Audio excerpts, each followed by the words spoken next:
नमस्कार दोस्तों, एक और नए वीडियो में एक नए मुद्दे के साथ फिर से स्वागत है आप लोगों का। मुद्दे की बात करेंगे, पहले उससे थोड़ी सी जानकारी। देश के भविष्य के साथ खिलवाड़ बंद कीजिए।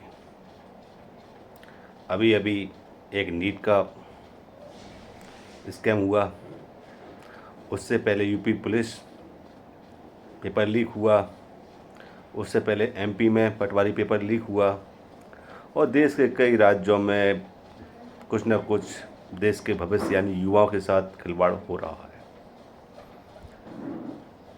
अभी मैंने बहुत सारे सोशल मीडिया पे बहुत सारी खबरें देखता रहता हूँ। किसके बारे में? जो मेरा मुद्दा है आज, मेरा मुद्दा है अग्निवीर। अग्निवीर के साथ भी खिलवाड़ ही हो रहा है, देश के भविष्य के साथ ही खिलवाड़ हो रहा है, देश की सेना के साथ खिलवाड़ हो रहा है। बहुत सारे यूट्यूब चैनल हैं जो अग्निवीर के बारे में बताते हैं। कुछ न्यूज़ भी आई कि सेना सर्वे करा रही है। नेताओं ने भी कुछ बयान दिए कि हम सर देखेंगे, इसमें कुछ बदलाव होगा तो करेंगे। ऐसे हमारे रक्षा मंत्री राजनाथ सिंह ने कहा। सेना की तरफ से कुछ ऐसा सुनने में आया कि सब इंटरनल सर्वे हो रहा है। विपक्ष ने तो ये कहा था कि हम सारी स्कीमिंग ख़त्म कर देंगे। लेकिन सच्चाई हकीकत ना तो अभी कोई बताना चाहता है और ना कोई के पास खबर है। जितने भी यूट्यूब चैनल हैं या सोशल मीडिया वाले हैं वो कहते हैं कि ये खुशखबरी आई, वो खुशखबरी आई, ऐसा हो रहा है, सब सरकार ने ये कर दिया, वो कर दिया। कहीं कोई ऐसी खबर नहीं है, किसी के पास कोई पुख्ता सबूत नहीं है।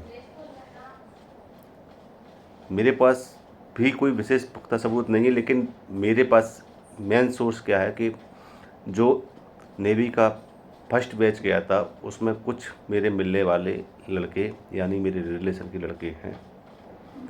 और जब मैंने उनसे जानकारी ली कि भाई सेना ने इंटरनल सर्वे की बात की तो कुछ ऐसा सर्वे कुछ तुम्हारे सामने आया क्या, तो उनका कहना था कि हाँ सर, CTS अनिल चौहान आए थे और बस आ गए और मोटिवेट करके चले गए। कहीं कुछ ऐसा अपना किसी से पूछा गया कि भाई ये क्या है, ऐसा ऐसे आप खुश हो कि नहीं हो, या जो पॉइंट रखे गए थे जैसे न्यूज़ चैनलों में रखा था कि सब 10 पॉइंट हैं और उनसे पूछा जाएगा सब लोगों से कि क्या है क्या नहीं, पर ऐसा कहीं कुछ नहीं है।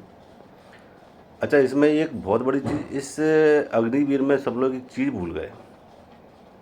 जब ये अग्निवीर स्कीम आई थी तो सेना ने ये कहा था कि हाँ ये 4 साल की स्कीम है, हम बच्चे को इतना रुपए इस साल, इतना रुपए उस साल, मतलब लगभग 30,000 रुपये पर मंथ के हिसाब से फर्स्ट साल में देंगे, जिसमें 9,000 कटेंगे, कुछ सरकार मिलाएगी, इन हैंड 21,000 रुपये आएंगे। ठीक है, जब ये स्कीम आई उसकी जब खामियां लोगों को पता पड़ी कि अग्निवीर को सब परमानेंट सैनिक के अलावा कुछ भी नहीं ज़्यादा, परमानेंट सैनिक के लिए 90 दिन की छुट्टियां हैं, इनके लिए 30 दिन की छुट्टियां हैं। विरोध हुआ, परमानेंट सैनिक के लिए शहीद का दर्जा है, सारी सुख सुविधाएँ हैं जो एक मिलती हैं सरकार की तरफ से, लेकिन अग्निवीर के लिए कुछ नहीं है। बल्कि एक अग्निवीर पूरी ड्यूटी वही कर रहा है जो एक परमानेंट सैनिक करता है। लेकिन समझ में नहीं आता कि सरकार को क्यों नहीं दिखता ये सब।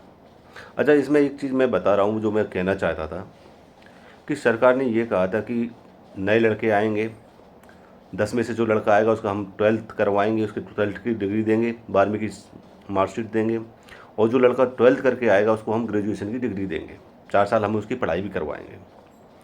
जब मेरी उन बच्चों से बात हुई तो मैंने उनसे पूछा, यार कि लगभग तुम्हें 2 साल हो चुके, तुम्हारा कुछ वहाँ पे कुछ हुआ क्या, अभी तुम्हारी कुछ पढ़ाई चल रही कॉलेज वगैरह की?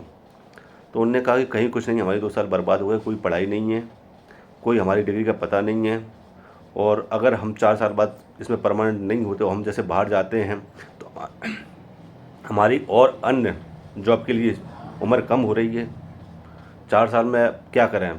तो मैंने कहा कोई कुछ तो न्यूज़ ऐसा कुछ होगी, तो ऐसा कहीं कोई न्यूज़ नहीं है। उनकी पढ़ाई के बारे में कुछ नहीं सोचा जा रहा, उनकी डिग्री के बारे में कुछ नहीं सोचा जा रहा, उनकी ग्रेजुएशन के बारे में कुछ नहीं सोचा जा रहा। 2 साल फर्स्ट बैच के मैं बता रहा हूँ, मैंने पूरी जानकारी ली तो अभी कहीं कुछ नहीं। फिर मैंने कहा फिर तुम क्या कर रहे हो? तो उनने एक इग्नू करके एक जो इंदिरा गांधी में क्या ऐसा कुछ नाम है, उनके साइट से उन्होंने फॉर्म डाला है। अब वो पता नहीं क्या कैसे वो करेंगे, लेकिन सरकार की तरफ से जब ये कहा गया था कि नहीं हम उनको ग्रेजुएशन भी कराएंगे, उनको 12th की मतलब पढ़ाई भी करवाएंगे, पर ऐसा कहीं कुछ नहीं है। पढ़ाई के बिना वहाँ पे जो सरकार ने घोषणाएं की थी भाई, कुछ भी ऐसा कहीं कुछ नहीं मिला उसमें ऐसा। तो सरकार को सोचना चाहिए इस बारे में कि आखिरकार देश के युवा के साथ ऐसा खिलवाड़ क्यों कर रहे हैं। कितना अच्छा सरकार, मोदी सरकार जैसे बीजेपी सरकार बनी, अब तो खैर गठबंधन में है, और उसको इसका खमियाजा भी भुगतना पड़ा, और ये ठीक भी रहा, क्योंकि वाकई में ये स्कीम बिल्कुल बेकार है। आपको सेना को, ठीक है, आप पे मान के चलते हैं कि पेंशन का लोड है, तो आप कम भर्ती कीजिए ना, पर उसको पर सुविधा तो पूरा वही दीजिए ना जो एक परमानेंट सैनिक के लिए दे रहे हैं। आखिरकार वो भी सेम ड्यूटी कर रहा है, सेम इंसान है, सेम सब कुछ है। और ये यूट्यूब पे जो और खबरें आती हैं कि वो सरकार ने ऐसा कर दिया, ऐसा होगा, बस कहीं कुछ नहीं है, कोई ऐसी खबर नहीं है। पता नहीं कैसे ये यूट्यूब वाले, जितने भी ये सोशल मीडिया वाले खबरें चलाते रहते हैं, समझ से बाहर है। हाँ, ये 2 खबर ज़रूर मुझे जानकारी है कि सरकार कह रही है कि हम कुछ बदलाव होगा तो करेंगे, ठीक है, ये एक अपन ये मानते हैं। और ये खबर है कि साहब इंटरनल सर्वे करवा रही है। अब ये सर्वे कब पूरा हुआ नहीं हुआ, क्या उसकी रिपोर्ट जाएगी, क्या होगा, इसके बारे में कहीं कोई जानकारी नहीं है। तो ये सोशल मीडिया वालों से कहना चाहूँगा कि भाई तुम मोटिवेट करो लड़कों को, अच्छी बात है, देश की शान के लिए, देश के सेना में जाना एक गर्व की बात है। लेकिन रोज़ की रोज़ वीडियो डालना कि ये ऐसा हो रहा है, अग्निवीर में इतना हो गया, अग्निवीर में ऐसा हो गया, कहीं कुछ नहीं है, कहीं कोई ऐसी खबर नहीं है। आप बिल्कुल पूरा सबूत के साथ अगर दे सकते हैं तो खबर चलाइए, अन्यथा मत चलाइए।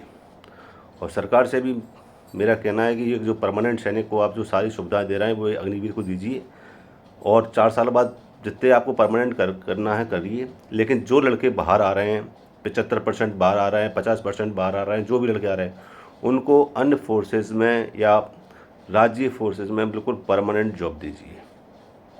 धन्यवाद दोस्तों।